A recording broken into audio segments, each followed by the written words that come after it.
Hello, No Romance Without Finance listeners. Welcome back. I am very excited about today's show. I actually have my Amour shirt on, love in French, because we're going to talk about love and money. But before I introduce my guest, I want to introduce my production manager, Jordan. I don't think you guys have met her. Hi, Jordan. Good morning. Hello, hello, hello. Jordan is a godsend. I mean, she has helped me through so much. She was there day one when we were starting this project a few years ago. And she's really helped me build it to what it is. And I couldn't do it without her. So, Jordan, I want to introduce you and thank you for that. Well, I'm glad to be here. I'm glad to be Well, shown to the spotlight. couldn't do it without you. You know what, Jordan? You know, one thing I realized since I started this podcast is I don't have enough casual clothes. Like I either have clothes to wear to the office or clothes to go out. Like I'm like, what am I going to wear on my podcast?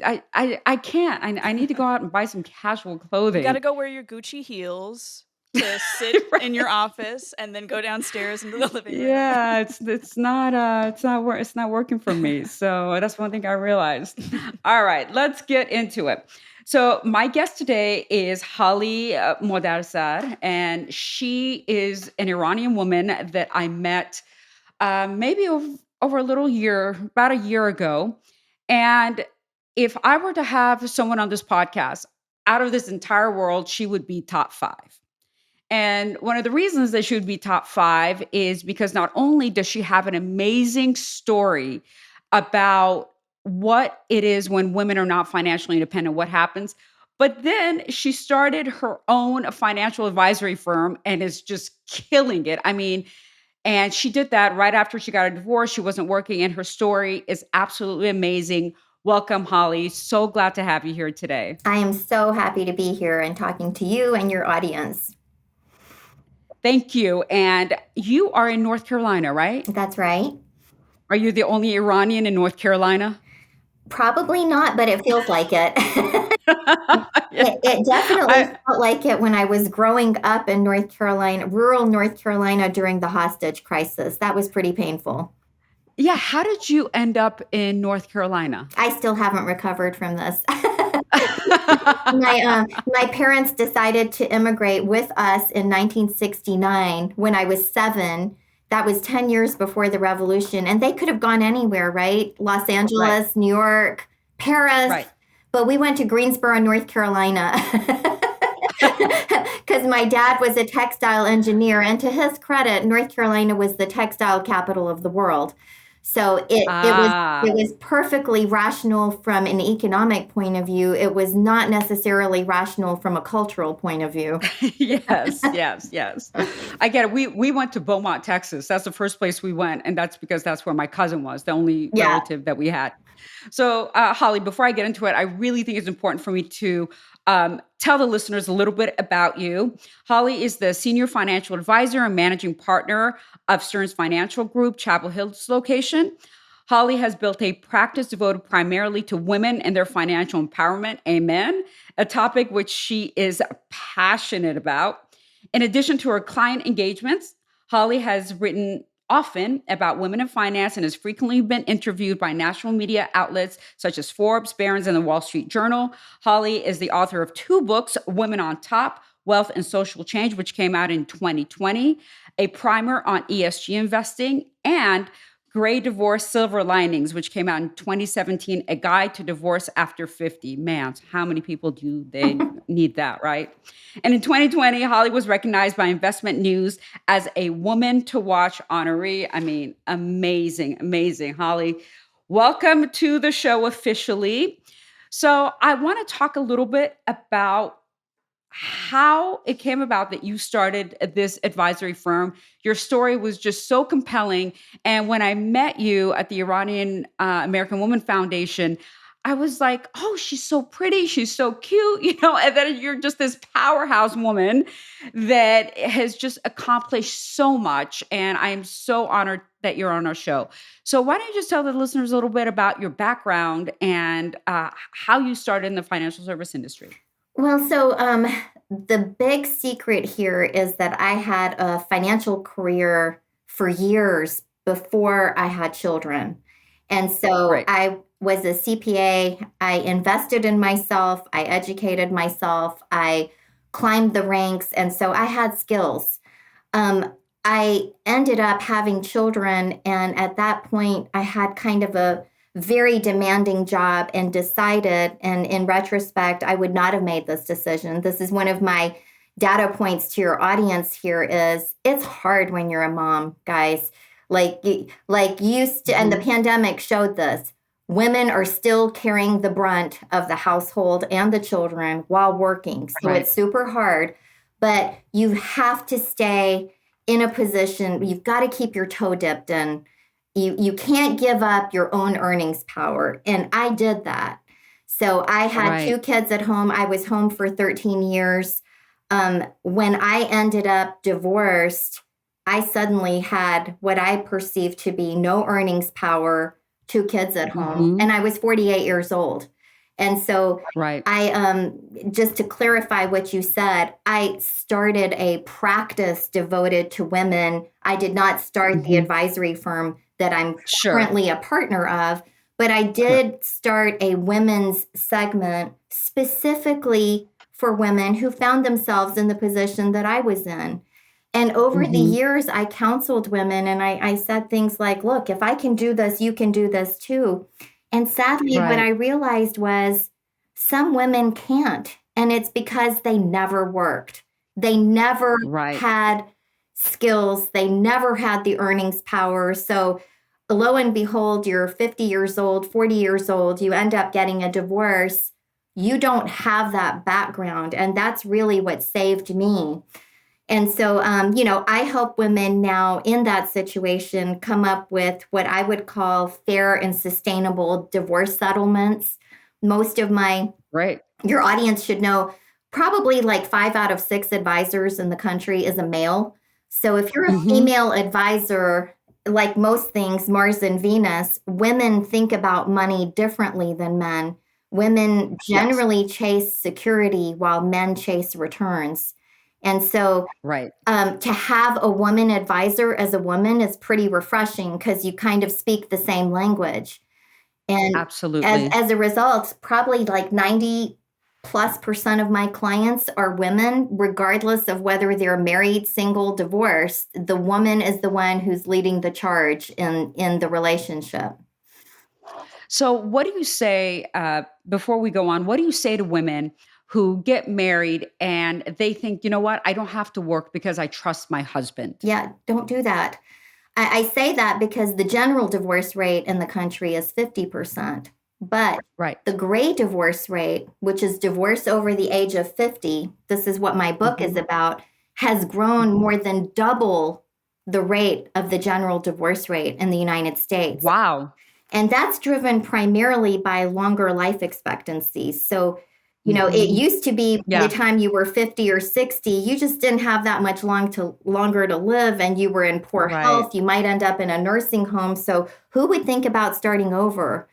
But Correct. now I have women in their 70s who come in and say, I think I'm going to live another 15 or 20 years and I don't want to live with this person anymore. So I don't Right. think the idea of it's not that you don't trust your husband, it's that people over a long life expectancy change a lot. And after the kids are Absolutely. grown, you might just not have a lot in common with your husband anymore. 50, Right. 60 years is a long time to quote unquote grow together. In any case, Right. I generally find that the divorces are happening more with the women that are the stay-at-home moms than they are with the ones that are financially independent. So, I have a theory as to why stay-at-home moms get divorced more often or in a greater percentage. And my theory is that when you're a stay-at-home mom, you don't have anything for yourself. Your entire life and your entire self being and self worth is dependent on your children and your husband.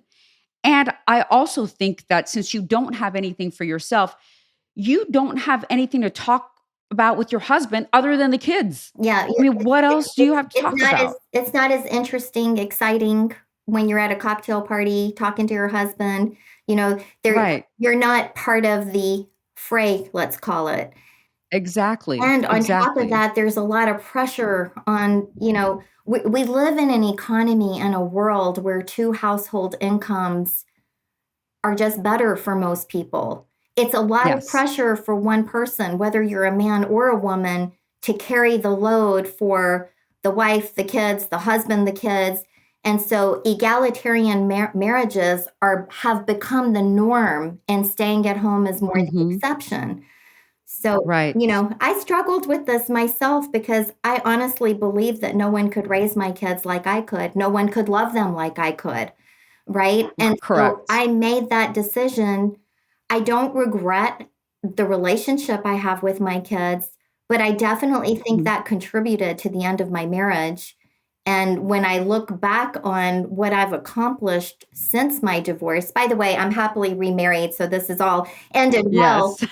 But Amazing. when I look back at what I've accomplished since that divorce and the person that I've become, I mean, there's no comparison. I've probably had more love and poignancy and professional success than the entire Mhm. prior life combined, right? Right. So when women are battling with this decision, do I stay home or do I go to work? Because it is true, no one's going to raise your kids better than you. That's just pretty much a fact, right? So if you had to do it all over again, would you quit your job and be a stay-at-home mom? I think that I potentially would have considered that until my kids went to school. So Mhm. let's say 2 to 5 years max. And Got it. and I would have gone back at that point, and I would have been a career mom. Um, I also would have, in the years that I stayed at home, either scaled back or in some way kept my skills alive. So Yes. I think that what happens to women is, as you're out of the workforce longer and longer, you lose confidence. And we Mhm. all know that if you don't have the confidence, it's hard to make it in this world. So you've got to keep your skills Absolutely. relevant. You've got to stay confident and competent in order to do both. I mean, I don't know that I would say you can have it both at the same time. I think you can have it Mhm. both, but I think you've got to scale one back while you're doing the other. And while it Right. seems like forever that you're raising kids, it really isn't. It's Mhm. maybe 20 years. Okay. So Right. if you're 25, by age 45, you can hit the ground running. That's a big runway. You still have 20 years of career work to do. And so Right. it's not forever, even though it feels like it when you're holding that child at 4 in the morning. And so you have to remember the macro picture of where you fit into society, in the marriage, as a mom, as a contributor, right? Right, right, exactly. And I also think that there has been a pushback on women working. And I think it's because we've been hearing a lot about poor men. Men have it so hard these days. Everyone is about female empowerment and everyone's about and these men is just, they don't have their manlyhood anymore. They don't have this, they don't have that. And because of that, men aren't thriving like they used to. And because in the universities, for example, there's more women in universities than men in law school, in the doctoral programs, all of those, there's more women. And I I really struggle with this because, of course, I don't want anyone to suffer or be upset. But I kind of look at it and I think, you know what? We women have been oppressed for years and years and years, and we're still making it happen. We're still going out there. All the pressures on men that they're talking about, we've always had pressure on us, right? But regardless, we're going out there, we're making it happen. So I think that what I want to try to say about this is that we are stronger than we actually think we are. We have skills, more skills than we think that we do. It's just that we haven't been inculcated to try to utilize those skills. Yeah, I feel like the whole mantra of men don't have a place anymore, by definition, is very sexist because it Yes, proves that men have had that place to the exclusion of women. absolutely. And why that is, I don't know, because women are just as capable. In fact, Absolutely. women, like you say, are graduating with more degrees. Hmm. We still haven't had a woman president. Women still earn 80 cents on the dollar. Yes, 2% of venture money still only goes to women, right? And correct. so there's Correct. still a lot of disparity there. And yet women as a whole are making up, more and more women are the breadwinners of the families. And what we're finding, contrary to popular belief, and I think this is where you're going, is women had to be careful to be able to get a husband by not being too successful. And Right. that is going away to the point where women are more and more the breadwinners, and those marriages are less likely to end in divorce than they used to. Like in the Hmm. 60s and 70s, if you were a woman breadwinner, you had a 70% higher chance of divorce, whereas in Wow. 2022, it's 4%. So, My God, that's amazing. I didn't know that statistic. That's yeah, that very was in the interesting. Wall Street Journal today, actually. So your viewers Oh, okay. can take a read.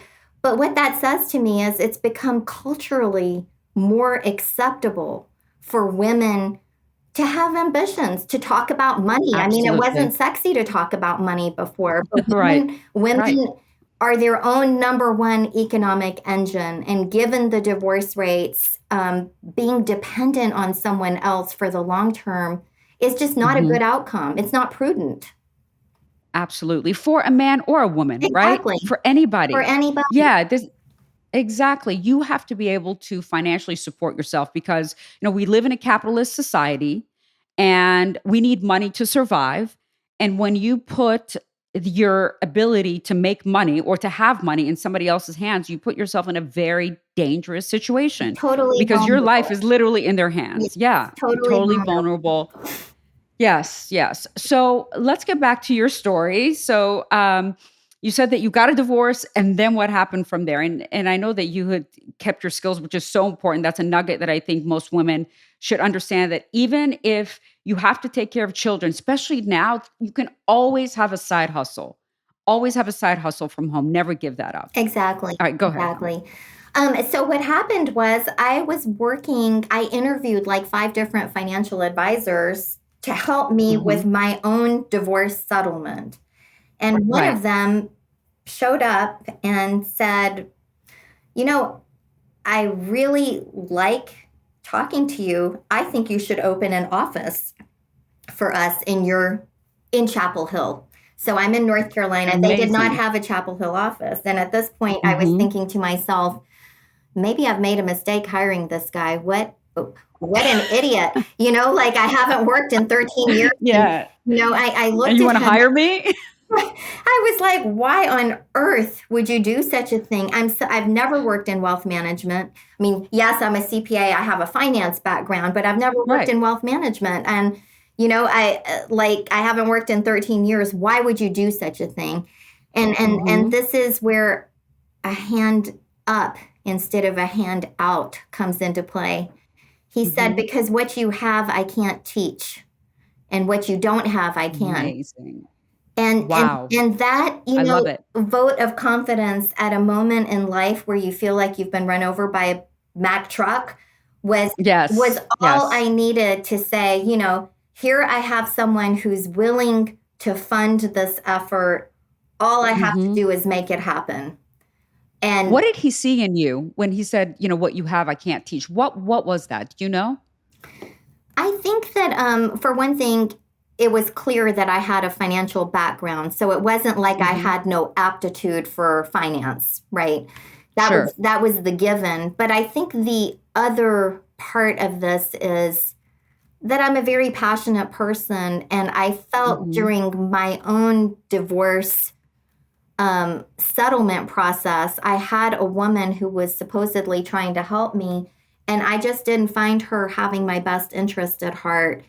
And I see. fortunately, as someone with a finance background, I could kind of do my own thing. But I started thinking about all of these women out here who are getting divorced, whose husbands always manage the finances and the retirement assets, and they don't have a clue on how easy it is for them to leave that settlement table with less than and not invest the assets and end up with a lower standard of living while the males go on to have either an equal or higher standard of living. And so... And can you tell the audience why that happens? Why does that happen, where the male has a higher standard of living? So generally what happens is the man is very well versed in finance, right? He's been the worker. He's invested his assets in 401k. He's watched it grow. He's checking the stock market. He is managing all of the family finances. So he has skill, right? Right. A skill that the woman has relinquished because she is, more interested in cooking the dinner and caring for the kids or her own job. I mean, I have doctors and lawyers, surgeons that are women who still delegate that financial planning to their husband. Hand over that paycheck, right? Yeah. Handing their paycheck to their husbands. So this is not a matter of IQ. It's a lack of interest. And I think it stems from the fact that, as we just talked about, it's not very sexy for women to talk about money. They just... in our society, that an ambitious woman is aggressive, right? Right. And whereas a man whose ambition is going somewhere and he's good, he's a good catch. And so I think that the women leave the negotiating table with very little knowledge and get taken for a ride. And I can give you an example. I had a woman come in and she said to me, guess what? I negotiated this by myself at the kitchen table. He got half, I got half. I got my $1 million, he got his $1 million. So guess what his $1 million was? It was an after-tax investment account. Her $1 million was deferred compensation, which has never been taxed. Okay? Oh, my goodness. So the minute she starts to pull it out, that's taxed at ordinary income tax rates, which in her bracket would be at least 37% plus state. Sure. Right? Right. So she actually had only 60% of what he got. Oh my gosh. And she just didn't know. She just didn't know. So she had made an offer in a house. She was unable to proceed with the house. She was so devastated that me giving her that news, she didn't even ever want to talk to me again. She was so upset. Oh my gosh. Right? But this is why women, I think, leave the table with less. And then generally speaking, women are more hesitant, more reluctant to invest in the markets, which the stock market has been the greatest generator of wealth in the history of this country. On average, earns 10% a year. So if you have like a 60-40 portfolio, you will double your money every 10 years. So your $1 million becomes 10. On the other hand, if it's sitting in under your mattress or in your savings account, earning nothing, you lose about half the value every 14 years. Correct. Okay. And aren't women better investors than men? I read a statistic. Yeah. Can you share that with us, please? Yeah. Actually, if a woman does invest, she generally earns about 1%. Some will say 2%. Let's call it 1% more per year than her male counterpart. And it's exactly because of the psychology we just talked about. She's interested in security and the long term. She's not playing a video game, buying high, selling low, right? Right. And that's what destroys. That's what destroys most people's success in investing is they try to time the market, they try to stock pick, when really 96% of investment success comes from a disciplined asset allocation. Yes. And I definitely want to get into that. But before we get into it, I think the listeners would be interested in, okay, so he said that you have what he can't teach, right? Yeah. So then what happened? What did you do then? Well, I don't want to brag on myself, Pattie. Oh, see? And you have to brag because you know what? Men brag about themselves all the time, right? They can do the smallest things and they are bragging. But we women, we don't brag about ourselves. And we don't ask. And we don't yeah, Yeah. so here's your turn to brag. I want you to Okay. brag as much as you can Well, about so we yourself. had no brand in this market in Chapel Hill, really. And so Mhm. I started this office and I just hit the pavement running. I was so passionate about helping women become financially independent that Mhm. I literally became just like a whirling dervish. I was getting clients Wow. left and right, and it was, I mean, I for years and years I was probably the top producer at my firm, and so Amazing. it turned into a, I'm either going to bring clients on or we're going to shut down the office because I'm the only one, Right. right? Well, so now we've grown. We've probably got around $350 million in assets just in this location. Amazing. And so, Incredible. yeah, it's been a huge success story in terms of just, I'll tell you what my number one driver was. Please. Yes, I wanted to be financially independent. I did not want to depend on my ex-husband to, out of generosity, to keep paying me alimony, let's call it. But Right. if he died, there's so many things Mhm. could happen, right? Sure. But my number one goal was to teach my children that life throws curveballs to everyone. It's not a matter Absolutely. of dodging those. It's a matter of how you react to that. So Yes. I could have Yes. been poor mom. She had this amazing lifestyle and she was a light running around the house taking care of us. And ever since that Mhm. divorce, look at what happened to her. Or Right. I could have been a rock star. And I opted Absolutely. for option B, right? Great. Yes. Yes. And my kids are so Yes. proud of me. I think they literally were like, wow, mom, you have utility. Because all they had ever seen was I'm Mhm. cooking dinner, taking them to school, picking up hot lunch, doing the PTA. Yes. They had never known that there was this whole other person before they came into my world that did that, right? I was a Right. girl. They just never knew that. I just took it for Yes. granted that they should have known that, but they didn't.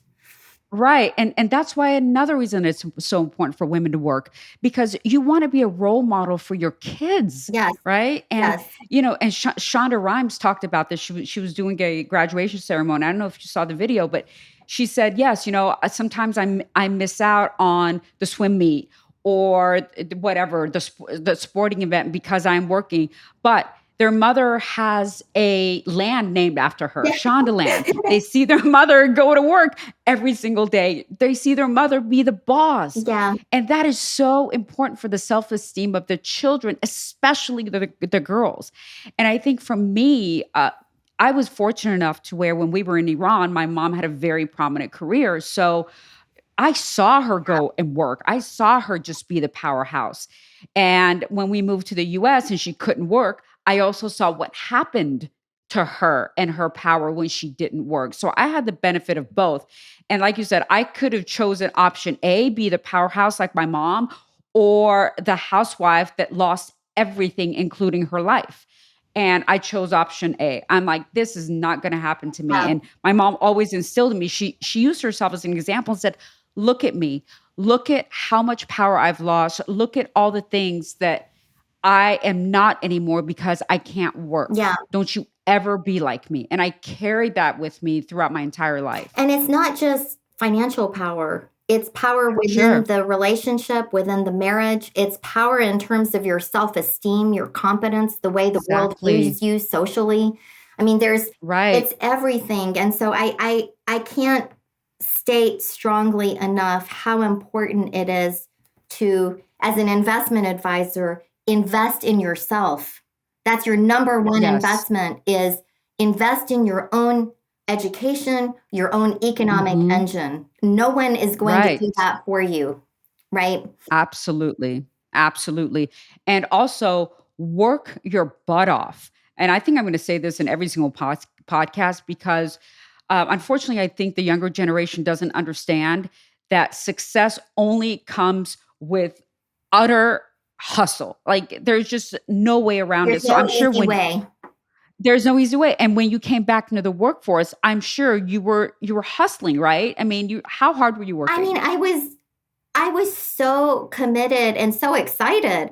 So let's just put it this way. As someone who had a career and I have a pretty type A personality type, it was a Yes. thrill for me to go back to work. I finally Right. had cause to go back to work, Yes. Yes. and Yes.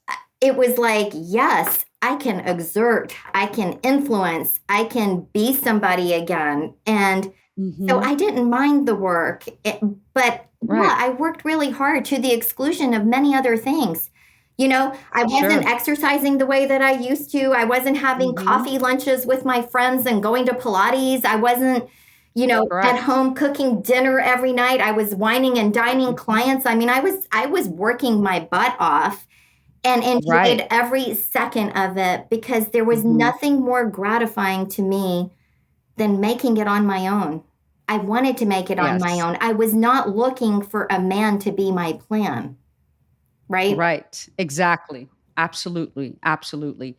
And so now that you are such a successful investment advisor and it just, killed the game, there are a lot of women listening out there that they have no idea about investing. They don't even know where to begin. They don't know anything. What are some tips that you can give to the women listening that can just overall high level tips about women and investing and what should they do? Okay, so a lot of this is going to depend on your age and stage in life. Sure. But I would say for the younger person, let's call it 30, 40, and younger, Okay. just put your assets in an index fund. It doesn't have to be fancy. You can buy the S&P Yes. 500. Don't look at it again. Just keep putting it there. Believe me Yeah. when I tell you that over time, it's going to double about every 10 years. So And don't look can at you it. explain Yeah. I was saying, I'm sorry, can you explain the difference why they should put in index funds versus the stock market? Because I think a lot of people don't understand that. They just think they should buy like, I'm going to buy Tesla and Yeah. Google and Yeah. Apple. So as opposed to buying an individual stock, um, the S&P 500, a mutual fund, an index fund is a basket of stocks. What that Correct. means is you have now significantly lowered your risk. We call it single stock risk. So let's Hmm. say that you were like, oh, I'm going to be really conservative. I'm going to buy Boeing. That's a defense stock. Who would have ever Right. thought, right? Boeing just went Right. through the floor because of everything that Exactly. happened with the aircraft. So Correct. you don't have enough money to take that kind of a gamble. So what Sure. I'm suggesting is you buy a basket of 500 stocks. If Boeing happens to be in there and goes, whatever happens, any stock, no matter Uh-huh. what happens, they go bankrupt, Correct. you don't even feel it, right? You're Right. moving with the market as a whole. You're not taking a risk on any Exactly. one security. So that would be number Exactly. one. Um, Okay. the second thing I would say is if you're older, let's say that you're, I don't know, 5 years away from retirement, you want to start scaling back from everything being in just stocks and start introducing some defensive assets like bonds, maybe Hmm. maybe some real estate, private real estate funds, just different kinds of things that should be either inversely correlated with the stock market or not as dependent Right. on the emotional upheavals of the stock market. Because we all know in the Yes. short term, if Janet Yellen says boo, the stock market moves, right? If Jay Powell Yes. says Yes. move, it moves. And so you Yep. don't want to be that dependent on where the stock market is when you retire. Because Hmm. if the market happens to be down, and you're withdrawing assets, now you've bought high and you're selling low. So you need a Correct. portion of your assets to be somewhere where you can safely withdraw, regardless of what the market is doing, because the market is a long Correct. term play. So you want to reduce Right. your exposure to the stock market some, not a lot, because you still need that growth because we live a long time and you're going to be Sure. retired 30, 40 years maybe, right? So it's got to Right. grow enough, but you also want that bucket where you can withdraw assets without worrying so much about volatility. Sure. Okay. Okay. That was two. Okay. Next one. The third thing I would say is if you're working, for sure, invest in your 401k, at least Absolutely. enough to get your employer match. So if you can't afford the full amount that you can invest, somewhere in the mid 20,000 per year, at least do enough where you can get that full 2 or 3% company match, whatever your company is matching, because that's literally free money to you. And the growth on that is not taxed. So you not only pay taxes on the income that you earned that you're putting in the 401k, but as it grows, none of it is taxable until you get, by today's laws, the ripe old age of 72, you start having to withdraw a little bit of it every year. That's when it becomes taxable. Right. Yeah. Okay. And I think most people don't understand that. And I didn't when I was younger because I was so broke, Holly, that I was like, I can't afford to I can't afford to invest in my 401k. But what I didn't understand is that when you invest in your 401k, that money is not taxed. So Exactly. you don't really feel it. It's like Right. $70 every 2 weeks, and And you're and saving the taxes on it. exactly. And you're saving the taxes on it. So it's a wash, if not, a benefit for you at the end of the day, really. So, and I Exactly. think the younger people need to understand that you can afford to do it. You're really not going to see that much of a hit. And one last question that I have for you is for women that want to start investing, is it a good idea to work with an investment advisor? Should I do it by themselves? Do you have any suggestions around that? Well, I think this is a really good question, Patty, because the financial services industry has done a very good job of camouflaging the different models that are out there. So if you're looking for an investment advisor, you have to find one that's a fiduciary. People don't even think of that. They're like, oh, I'll go to this, I'll go to that. They're all doing the same thing. They're not. Right. Some people get paid by selling you a product. By the way, Patty, you need long-term care insurance and I can get you that product. Ching, ching, they make a commission. Right. You know what, Patty? You need an annuity. Ching, ching, they make a commission. You don't want that kind of model. You don't want to be sold to. You want advice. Right. So if you go to a fiduciary advisor, a registered investment advisor, what you're getting and paying for is advice. Generally, that model is the more money you have, the lower the fees, but it's a percentage of assets under management is how the fiduciary gets paid. So the better you do, Patty, the better I do as your advisor, right? Correct. So you're kind of on the same side of the table as opposed to a potential win-lose where I sell you something, I get paid. Maybe you don't even need that thing, right? Right. And so I would say that initially, when there's not a lot of money, it probably doesn't make sense to have an advisor because paying 1% generally in fees for something under $1 million, it gets less as you have more money.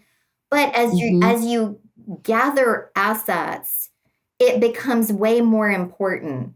One, the investment strategy, access to alternative investments, financial planning, tax loss harvesting strategies that can save you hundreds of thousands of dollars in taxes. That more than makes up for the fee that you're paying. So that becomes a really good deal. And what is that dollar amount? Can you put a dollar amount on it to say, okay, if you have X amount of dollars in assets, that's when you should seek a financial advisor? Yeah, I don't know if there's a hard and fast rule. It really depends on the complexity of your situation. But I would say if you've got around 500 plus, you probably, you're earning enough that a financial plan could make a lot of sense for you, that having an appropriate investment allocation could make a lot of sense for you as you start to age and you start approaching those pre-retirement years. You're in your peak earnings years. This is when you can make a difference. Like, don't go to your advisor when you're 65 and say, here's what I've got, because then it's too late for you to do anything different. So we want to get you in that, let's call it 40, 45 to 65 range where you actually, every single decision that you make, whether it's buying or renting or leasing a car, whether it's should you invest in this security, should you, when should you think about taking Social Security, early or late? Do you need insurance for disability insurance? Every single one of those decisions impacts the global financial picture. And that's when it really pays to work with an advisor because, just like the woman I described to you who didn't use an advisor and ended up with 60% of the assets she thought. I mean, it sure would have been worth that 1%, right? For her to have. Absolutely. So it really depends. But I mean, unless you're, 20, 25 years old and you're doing nothing but just socking away money in the stock market and there's nothing else going on, I think a lot of times it does make sense to use an advisor because it should not be an investment advisor. It's a wealth advisor, which is a holistic view, includes financial planning. It includes taxes. It includes estate planning, your wills. It includes the entire financial picture, not just is it Tesla stock or the S&P 500, right? Correct. Yes. And I think that a lot of people just think that that's the way you're supposed to invest. And I have a short investment course that I have on my website that teaches you, okay, if you can't have an investment advisor, what should you do? So, open an account with Fidelity or with Schwab and just start there. It doesn't have to be, this big thing. Start there, start investing on a consistent basis, like you were saying, and just let that money grow. And over 30 years, you'd be shocked at how much money you would have in your investment account. Yeah, truly shocked. The other point I would make to your viewers is it's different having retirement money than non-retirement assets. So explain that, please. If you only have retirement money, you may end up, with $1 million, $2 million in retirement at your age 67. But every dollar that you pull out of that account to live on is taxed at ordinary income tax rates. It's exactly like getting a W-2. So you're paying taxes on that. I would max out my 401k, and to the extent you're able, or your IRA, to the extent you're able, save some money outside of those vehicles that you've already paid tax on. And that grows over time. Now, if you need money and you pull it out, it's not taxed. So it allows the portfolio to last a lot longer if you have assets from different tax buckets. Okay. Yes, like real estate, for example. Yeah. I know I had a client who had $4 million in retirement monies, and they weren't extravagant spenders. They lived a decent life. Their assets barely lasted to their age 100. They retired at about age 55. Whereas if I have a client with $4 million in after-tax assets, it's a no-brainer. They've got plenty of money because 60%, 40% isn't going to go away in taxes, right? Right. And for people who don't have a lot of money to invest in real estate, I say, why don't you start investing in REITs? Do you think that's a good advice? Because there's some REITs that are great REITs that you can start investing in at $100. Yeah, I think generally the concept of diversifying into alternative asset classes is a de-risker for the portfolio. What I would say about public REITs is because they're traded daily like stocks are, they retain many of the characteristics in terms of volatility of stocks. So they go up and down with the stock market, which doesn't do a whole lot for the diversifying aspect. Got it. Like for our clients, we have private REITs. The private REITs aren't publicly traded. They actually, our private alternative assets in 2022, when the market stocks were down 18%, bonds were down 14%, these things were the only asset class that was up last year. And if we didn't have those, our clients who are relying on us for a paycheck every month, we would have had to sell low out of their portfolios just to fund their lifestyles. But because we had these other things that are throwing off income that could be redeemed on a on an interval basis, we were able to pay our clients without a loss. And so I think it's very important. The concept of diversification is that these things behave differently in a market environment. And so the public REITs kind of don't do that because they're traded along with public sentiment. They suddenly acquire many of the characteristics of the public stock market. Very good information, Haleh. Thank you for clarifying that. And I think that's just valuable information for our borrowers. So we are coming to the end of the podcast, and I just can't tell you how excited I am that you joined the podcast. You just gave us so much knowledge right now. I mean, this was just amazing, and we learned so much from you. I know I did. And we really appreciate you coming on. You guys, buy her books. They are amazing. And is there any other platform where the listeners can find you? Yeah, well, you can just Google my name. It'll take you to our firm website. It'll take you to the author page. I also have a podcast myself, which I hope to have Pattie on soon. I would love to. Would love to hear from any of you with any thoughts or questions. Wonderful. Thank you, Haleh, for joining us. Have a great rest of your day. And we are off, listeners. And never forget that a man is not a financial plan.